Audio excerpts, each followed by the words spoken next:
Welcome to this tutorial brought to you by BIS, The Learning Revolution and Learning Leicestershire, working together to promote informal adult learning. Please support us by joining our online community.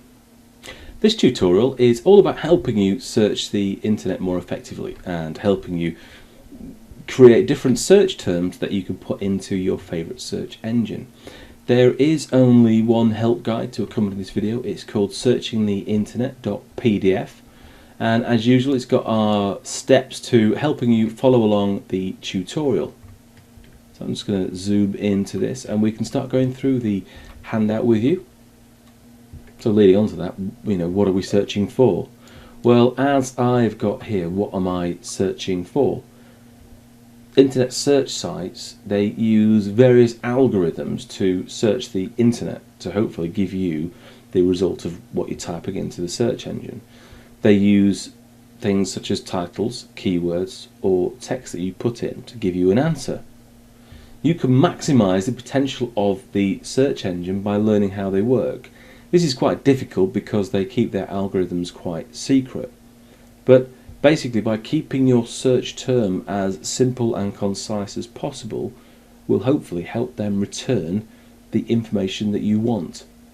Now, with all search engines, as I've got here, practice does make perfect, and the longer that you spend searching on the web, the better that you find out how to search for the answer that you require.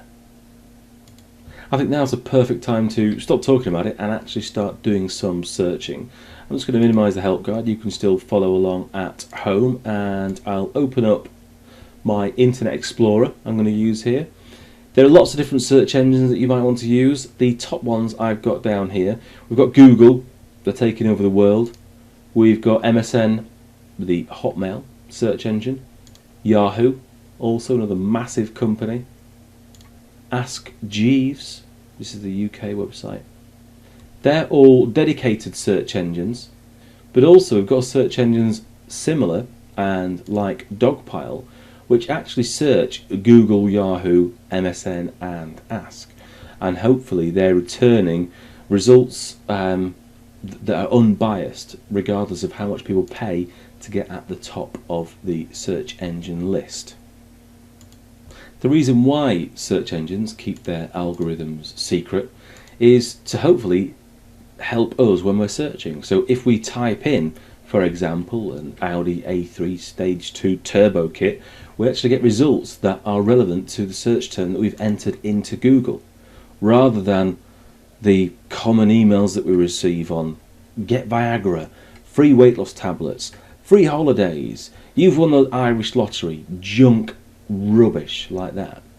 So they keep them secret so to help us to get better results out of the internet. We can also help the search engines by putting in better search terms. Now, I always suggest that we use at least 5 words in our search term. And a good example of that, let's say I was looking for information on reading. So I would type in reading and hit enter. And straight away I've got loads of information on Reading. And that's not the information that I wanted at all. So I would put in reading, maybe books.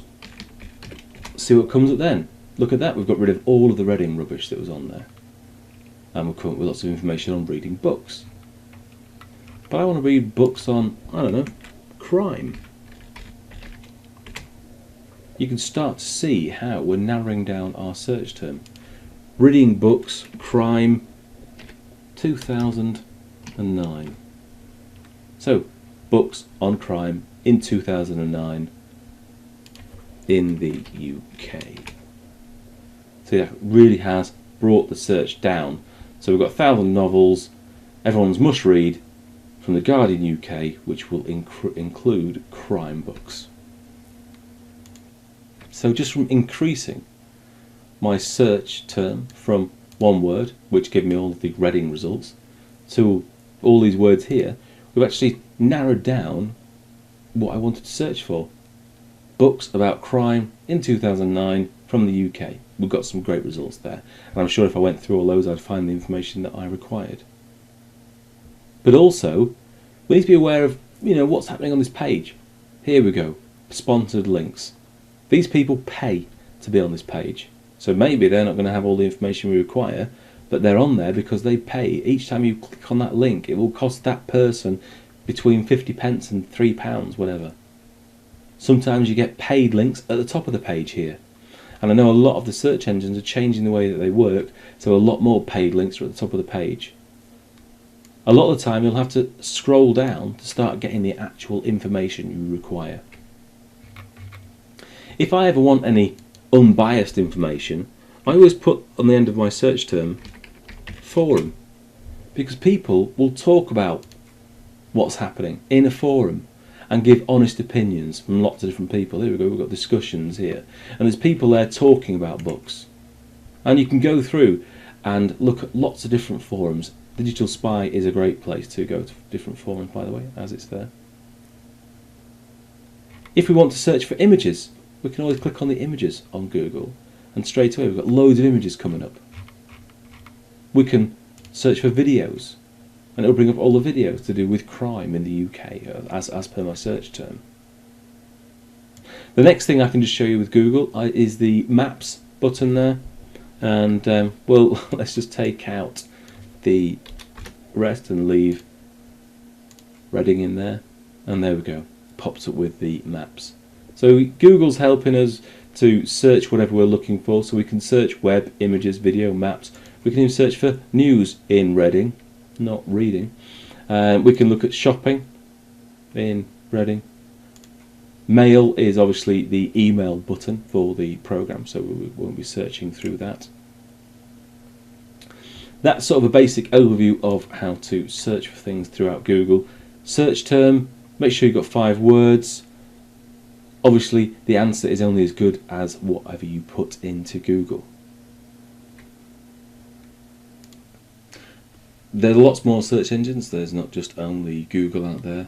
As I've talked about in the tutorial, we've also got MSN, great search engine, Yahoo. They also do the images and video, local shopping. Ask Jeeves, also a great website, and of course we've got Dogpile there. Still does the images, video, news. You can even search the yellow pages on there for people's names. One thing that I would like you to take away with you from this tutorial is a major search don't, and that is, if it's too good to be true, it most definitely is. The internet is filled with scams, and you do need to be vigilant. Make sure you don't give any details away to anyone who you don't trust, or any websites that you don't trust. If you're unsure about a website, type it in and type forum at the end, and there'll be lots of people that will talk about that website. If they've had any problems, there'll be loads of information on there. Well, thank you for watching this tutorial. Make sure that you're vigilant, pass on your information to others. I've been Nathan Revell, thank you very much, and I hope to see you again soon.